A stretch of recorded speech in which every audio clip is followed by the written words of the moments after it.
उत्तराखंड के चमोली में सैलाब से हुई तबाही को 1 हफ्ता हो चुका है, लेकिन अभी भी तपोवन के टनल में फंसे लोगों को बाहर नहीं निकाला जा सका है। जिंदगी की आस में अब भी दिन रात राहत और बचाव का काम जारी है। ये तस्वीरें आप देख सकते हैं किस तरीके से लगातार कोशिशें की जा रही हैं। आज टनल से 5 शव निकाले गए। इसके अलावा रेणी गांव और रुद्रप्रयाग से भी शव बरामद किए जा चुके हैं। आज कुल 12 शव मिले हैं और इन सब के बीच मौसम विभाग ने यहां मौसम खराब होने की आशंका भी जता दी है।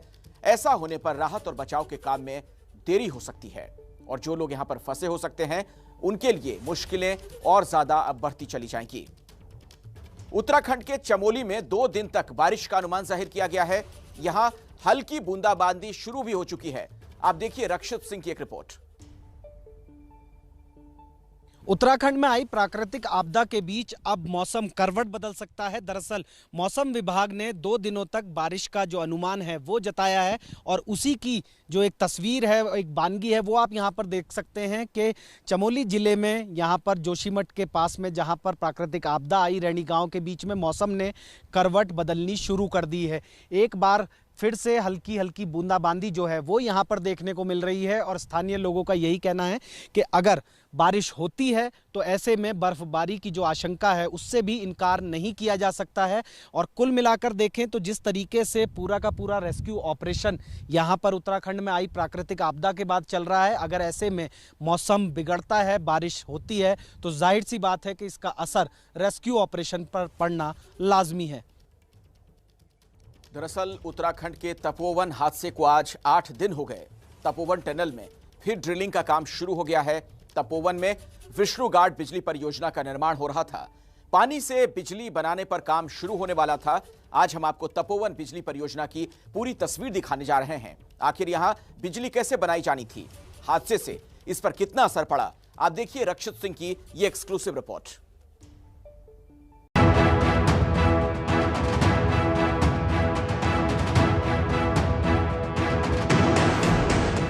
यह है तपोवन परियोजना का पूरा इलाका। कई सुरंग बैराज से होते हुए पानी पावर हाउस तक पहुंचता है। इस परियोजना के जरिए 520 मेगावाट बिजली का निर्माण होना था, लेकिन उत्तराखंड हादसे से इस परियोजना को बड़ा झटका लगा। आखिरकार कैसे बनती है बिजली, कैसा दिखता है पावर हाउस, टीवी पर पहली बार आपको दिखाएगा एबीपी न्यूज के आखिरकार जो तपोवन विष्णुगढ़ बिजली परियोजना है उसका पावर हाउस किस तरह का दिखता है। यहाँ पर तस्वीरों में जो आपको नजर आएगा तो जमीन के ऊपर सिर्फ ये बिल्डिंग नजर आएगी, लेकिन इसके नीचे एक पूरी की पूरी जो दुनिया है वो बसी हुई है।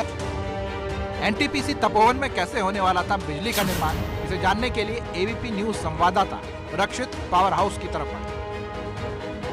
इस वक्त हम पावर हाउस की जो मेन एक्सेस टनल है उसके अंदर आ पहुंचे हैं और ये एक्सक्लूसिव तस्वीरें आप एबीपी न्यूज़ पर देख रहे हैं।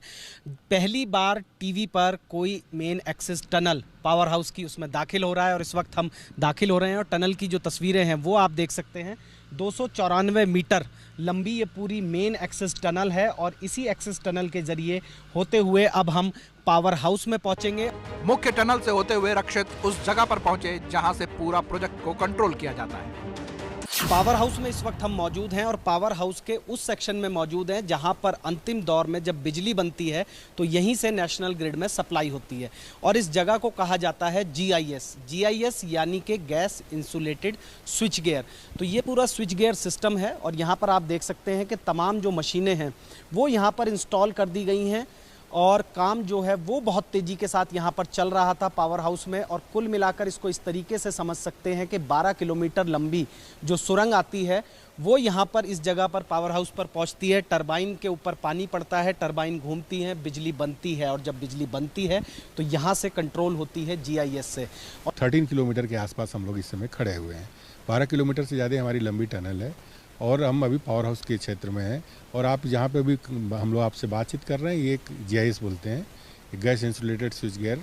और आप देखे होंगे कि जिसको बनाने में एक पूरा का पूरा समझिए 17 मंजिला बिल्डिंग की तरह काम किया हुआ है। पूरा अंडरग्राउंड पावर हाउस है। सॉफ्ट एरिया में हमारी मुलाकात एनटीपीसी के इंजीनियर से हुई जिन्होंने बताया कि इस परियोजना को कैसे तैयार किया गया। हाइड्रो पावर प्लांट की इंजीनियरिंग में जो इसका जियोलॉजिकल सर्वे है और जो हाइड्रोलॉजी है उसकी स्टडी बड़ी अहम भूमिका रखती है। उसी के हिसाब से पूरा डिज़ाइन किया जाता है टनल और सारी फैसिलिटीज़। अब जो ये त्रासदी हुई है इसके लिए हम लोग अभी डैमेज असेसमेंट कर रहे हैं। जो भी चीज़ दिखाई पड़ रहा है, क्योंकि अभी बहुत जगह जो टनल वगैरह में है कीचड़ फंसा हुआ है, मलबा फंसा हुआ है, तो उसके साफ़ होने के बाद हमें देखना पड़ेगा कि कितना डैमेज हुआ। जो बाहर का डैमेज है वो हमने देख लिया है, जो भी अंदाज़ लगाना है वो हम लगा रहे हैं।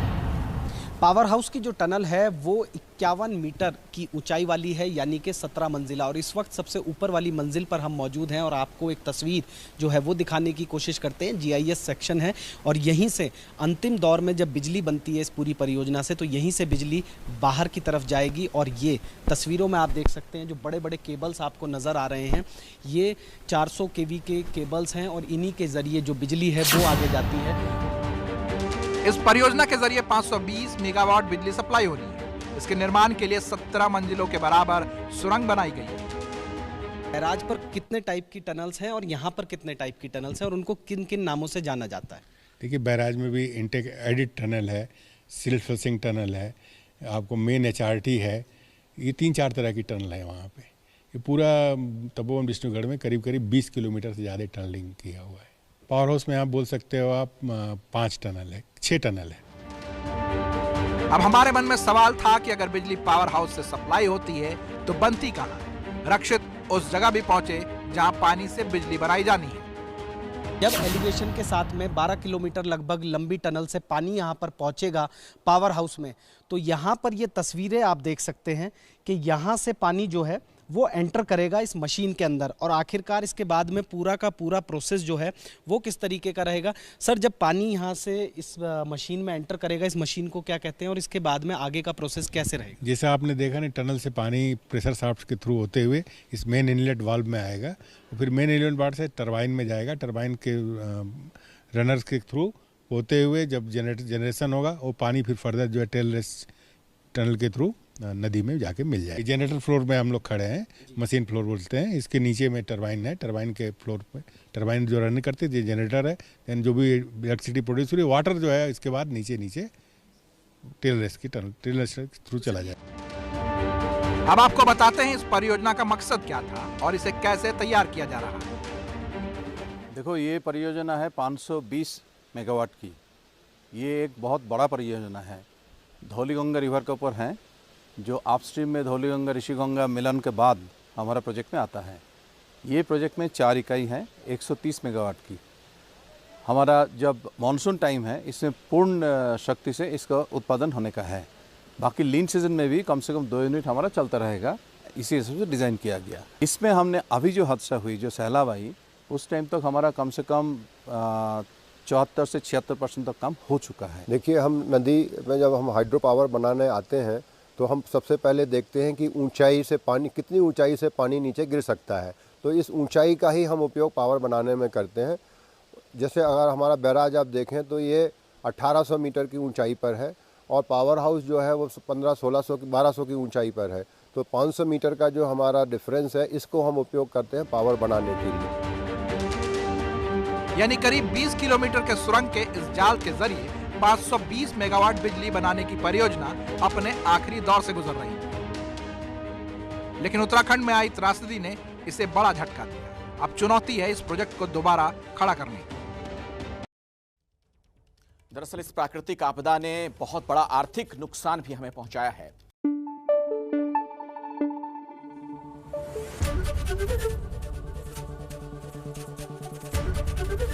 ABP न्यूज आपको रखे आगे।